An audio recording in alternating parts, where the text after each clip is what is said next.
वदंतियां मुझे हमेशा आकर्षित करती रही हैं। वे काली कहानियां पीढ़ियों से चली आ रही हैं, हमारी सामूहिक चेतना की छाया में छिपी हुई हैं। एक अतृप्त जिज्ञासा के साथ मैंने इन डरावनी किंवदंतियों के पीछे की सच्चाई को उजागर करने के लिए खुद को समर्पित कर दिया। और एक विशेष कहानी ने मेरा ध्यान खींचा। एक ऐसी कहानी जो जंगल के अंदर एक भूले हुए कब्रिस्तान के बारे में फुसफुसाती थी। किंवदंती के अनुसार कब्रिस्तान में दुनिया के बीच फंसी तामसिक आत्माओं के अवशेष रखे हुए थे।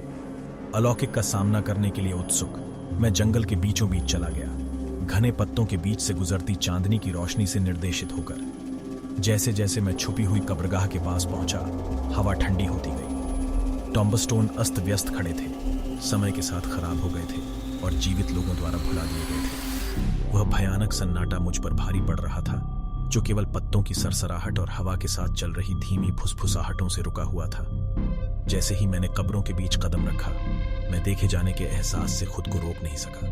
परछाइयां मेरी परिधि में नृत्य कर रही थी, रहस्य फुसफुसा रही थी, जो भूतियां उंगलियों की तरह मेरी त्वचा पर चुभ रहे थे। बिना किसी डर के मैं उन रहस्यों को उजागर करने के लिए दृढ़ संकल्पित होकर आगे बढ़ा, जो अभी भी इस उजाड़ जगह को परेशान करते हैं। और फिर मैंने इसे देखा। एक आकृति एक पुराने मकबरे के सामने खड़ी थी। इसका स्वरूप विकृत, लंबे अंग और धंसी हुई आंखें थीं, जो एक अलौकिक उपस्थिति का आभास करा रही थी। डर ने मुझे अपनी जगह पर जमा दिया, लेकिन एक अकठनीय शक्ति ने मुझे करीब खींच लिया।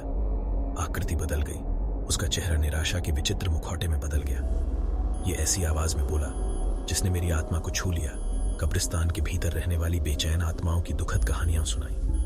प्रत्येक शब्द में दुख और क्रोध टपक रहा था और अंधकार की चादर बुन रही थी। जैसे ही मैंने सुना, मेरे पैरों तले जमीन खिसक गई। कब्रों के पत्थर चटकने और हिलने लगे, मानो आत्माएं अपनी शाश्वत नींद से जाग रही हो। मेरे अंदर दहशत फैल गई, लेकिन बचना असंभव लग रहा था। इससे बाहर निकलने का एकमात्र रास्ता उस दुष्ट शक्ति का सामना करना था जिसने उन्हें बंदी बना रखा था। कांपते हाथों से मैंने अपने बैग में हाथ डाला और उसमें से एक प्राचीन ताबीज निकाला, जिसके बारे में कहा गया था कि उसमें बुराई को दूर करने की शक्ति है। जैसे ही मैंने इसे आकृति के सामने रखा, इसके पवित्र प्रतीक चांद की रोशनी में हल्के से चमकने लगे। एक गगनभेदी चीख हवा में गूंज उठी, कब्रिस्तान तक गूंज उठी। आत्माएं पीड़ा से छटपटाने लगी, उनके अलौकिक रूप रात में लुप्त हो गए। वह आकृति भी नष्ट हो गई, उसकी यातनापूर्ण चीखें रसातल में लुप्त हो गई। कब्रिस्तान में एक बार फिर सन्नाटा छा गया, जो पेड़ों के बीच से हवा की धीमी फुसफुसाहट से टूट गया।